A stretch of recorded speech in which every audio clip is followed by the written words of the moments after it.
En 1943, la filósofa Simone Weil escribió unas notas para la supresión de los partidos políticos y básicamente su argumentación concluye señalando que la obligatoriedad implícita de tomar partido por algo o contra algo impide pensar.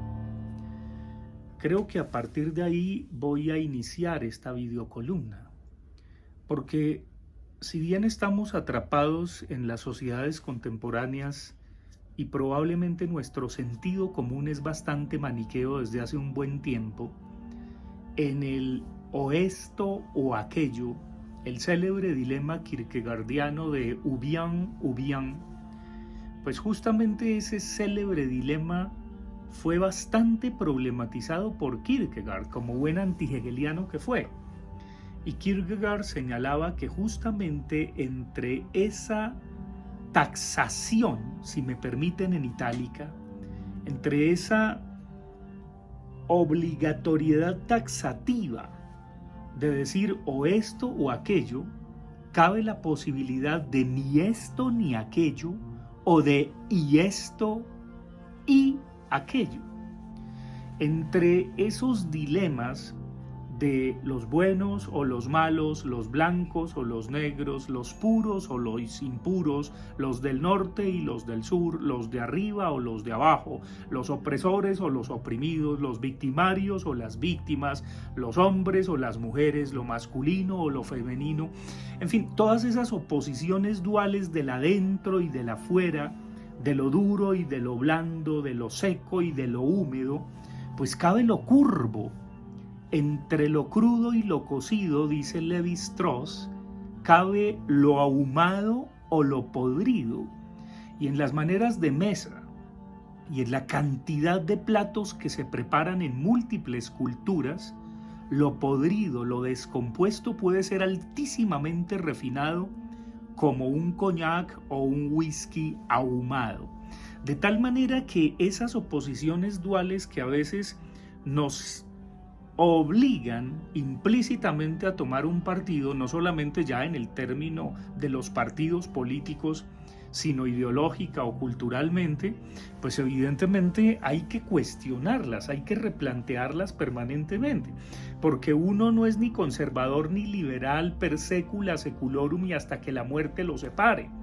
Es absolutamente un indicador de falta de pensar si usted va a ser petrista o comunista toda la vida, o si va a ser uribista o santista o fajardista o yo que sé quéista, Ingrid Betancureísta toda la vida. No, pues qué desgracia.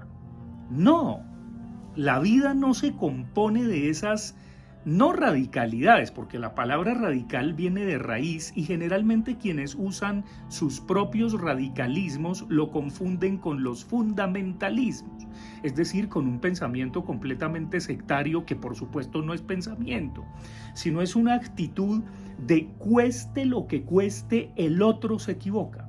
El otro tiene la culpa, el otro es el malo del paseo y yo soy bueno, yo tengo logos y el otro tiene mitos, yo estoy en la verdad y el otro está en el error. Y eso es absolutamente patético. Y eso se traduce en las sociedades actuales a echarle la culpa al otro y empieza con mirar la paja en el ojo del hermano y no la viga propia. Eso no quiere decir que no sean necesarios los cuestionamientos de las injusticias, de los autoritarismos, de la mediocridad, del delito, del crimen, qué sé yo, por supuesto que sí, de la injusticia, de la mentira, de la calumnia, de las acusaciones temerarias, por supuesto que sí, por supuesto que eso hay que denunciarlo y demostrar con pruebas la falsedad de ello. Porque no basta solamente con señalar la paja en el ojo del hermano, sino mostrar con evidencias fácticas el error, la mentira, la posverdad, el engaño que existen, la injusticia, por supuesto. Pero sin dárselas de bueno, sin dárselas de Salvador, de Redentor, de Mesías, porque ni siquiera uno es Salvador ni Mesías de sí mismo. Y es ahí donde, como hay muchachos que se matan por una camiseta, siendo un pedazo de tela de quinta muchas veces, pues deberían cambiarse las camisetas. Deberían, un poco como en la violencia en Colombia, en algún momento hacer el ejercicio de que los liberales fueran un poco conservadores y los conservadores un poco liberales. Felizmente yo creo ser un liberal que conserva y un conservador que libera. O, si ustedes me lo permiten, siempre he tenido un corazón franciscano y una mente jesuita. Y eso no quiere decir que entonces franciscanos y jesuitas sean enemigos. Pero entonces acudimos obviamente del reino de esas oposiciones duales del demonio de la analogía que troquela nuestro sentido común a una ideologización de lo blanco o lo negro, lo bueno o lo malo, lo recto o lo curvo, lo puro o lo impuro. Y evidentemente es absolutamente patético. Nadie es bueno, ni puro, ni impuro, ni malo por antonomasia. No. Hay miles de grises, hay miles de verdes, hay miles de matices. La vida no es o esto o aquello porque, repito, cabe ni esto ni aquello o y esto y aquello. Karl Kraus decía que entre dos males elegía ninguno y tenía toda la razón. Si fueran dos bienes, pues elijámoslos a ambos. Tratemos de ver qué es lo que mejor conviene. Y si pensamos en el bien común, cosa bastante ya difícil porque somos fundamentalmente narcisistas, egocentristas y egoístas, pues ojalá pudiéramos pensar en el mejor bien más que en el mal menor, que es generalmente lo que ocurre en las democracias. Entonces, se traslada ideológicamente al caudillo, al líder religioso, político, cultural, estrella de rock, todos los atributos, y entonces no tiene defectos, entonces es un ángel, entonces no defeca, entonces no se emborracha, entonces no se traba, entonces no delira, entonces siempre llega puntual y nunca llega tarde. Y los fanáticos y los círculos de aduladores pueden llegar a cosas absolutamente patéticas, como aquellos que no se reían en el comedor, en la mesa de Stalin, y Nikita Khrushchev los desaparecía en la noche por no reírse del cuento del amo. No, esto es absolutamente patético. Y eso ocurre con todos los tiranitos, y yo vuelvo a señalar que son pequeñitos porque no miden más de 1,80 y que tienen problemas de capilaridad. Eso es una realidad. ¿Qué le vamos a hacer? Eso no quiere decir que todo el que tenga problemas con su capilaridad sea un tirano. No, no necesariamente. Pero hay que revisar ese necesario envejecer con dignidad y sin vergüenza del propio cuerpo. Sin vergüenza del propio cuerpo. Y reconocerse vulnerables. Pero hay otro elemento fundamental en esto de los buenos y los malos, de los amigos y los enemigos, del obligar a tomar partido, que se traduce en lo que yo llamo hoy telenovelas políticas. Es una desgracia que ya no estamos ante tragedias shakespearianas o ante comedias extraordinarias que tendrían sentido del humor, no, sino ante una vez más reencauches de telenovelas como Los ricos también lloran, Topacio, Cristal o todo ese montón de telenovelas turcas que algunas empleadas del servicio doméstico dicen, ay, es que el amito se fue y la dejó plantada, pero ya volverá. Por favor, ¿qué es eso? Y lo estamos viendo de una manera clara, y hay que decirlo con todo el sentido crítico, con el presidente del gobierno español. Siquiera yo no pertenezco a ningún gobierno ni soy funcionario para poder criticar, porque evidentemente si fuera funcionario de un gobierno no lo podría hacer. Es evidente. Tendría que sublimar mis pensamientos y mis pasiones para no opinar tan radicalmente, y si fuera embajador pues mucho menos lo podría hacer. Eso lo entiendo porque es un elemental de las condiciones sociales de los trabajos o de los roles que se desempeñan en la vida. Como soy un académico y un intelectual, soy libre de hacerlo, y les advierto a las personas que me han insultado porque sienten que estoy criticando al gobierno. En primer lugar, yo creo en el proyecto del cambio, pero porque creo en eso no quiero desencantarme ni desengañarme, y tengo todo el derecho a criticar. De la misma manera que celebro los aspectos positivos como que vuelva el tren, pero evidentemente hay unas cosas que no se pueden tapar con un dedo porque son unos cuac o unos elefantes que pueden hacer que reeditemos otra vez la telenovela de la monita retrechera, y el que tenga oídos que oiga y el que tenga ojos que vea. Pero vuelvo con el presidente del gobierno español. Entonces le están investigando, supuestamente un juez pide que de oficio se investigue a su mujer por presuntas corrupciones que ha denunciado una revista o un periódico de extrema derecha y además poco riguroso. Y entonces él dice, me encierro a ver si renuncio. Y pone en telenovela a toda España. Evidentemente, pues la oposición aprovecha, pero además sus seguidores, el séquito de aduladores, convoca marchas peronistas para proteger el dolor y la intimidad de Pedro Sánchez, que sufre en su fuero interno en la Moncloa. Por favor, la política no puede ser tan telenovelesca y tan barata.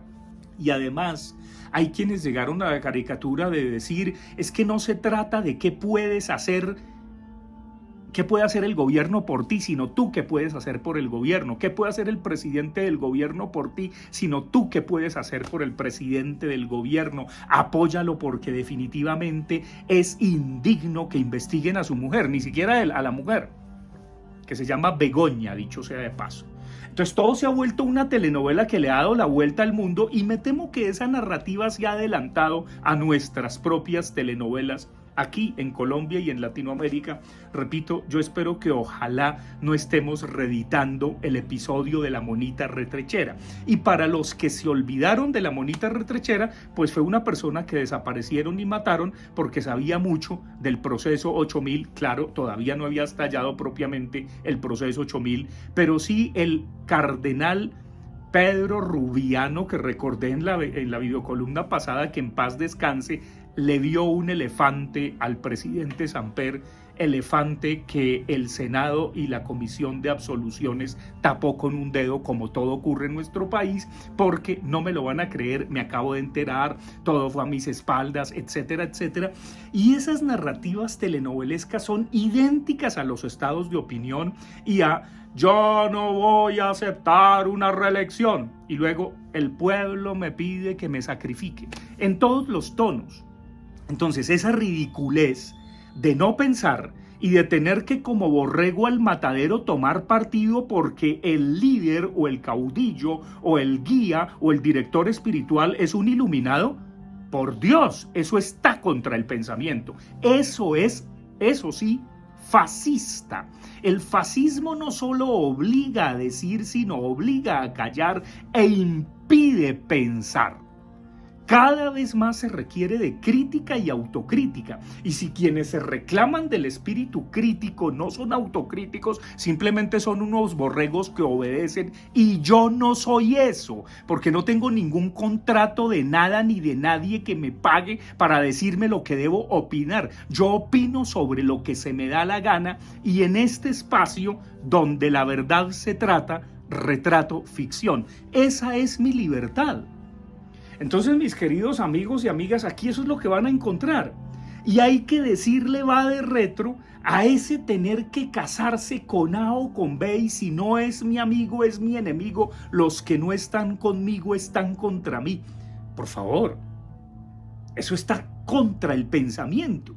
¿Quién dijo que si usted era pro-palestino era antisionista? ¿Y quién dijo que si usted defiende la causa palestina y señala el genocidio que está ocurriendo en Franja de Gaza, en ese gobierno de Benjamín Netanyahu, bastante cuestionado por sus propios compatriotas, quién dijo que no podía admirar al pueblo judío y al pueblo de Israel? Por favor, ¿quién dijo que entonces si usted es de este lado tiene que cancelar, anular, borrar, censurar a todos los que no piensan ni sienten como usted?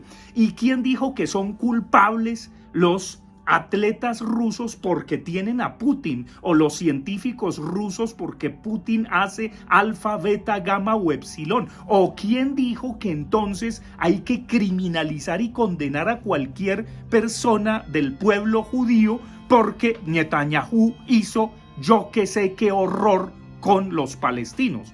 Hemos llegado a una cosa pero absolutamente ridícula que impide pensar.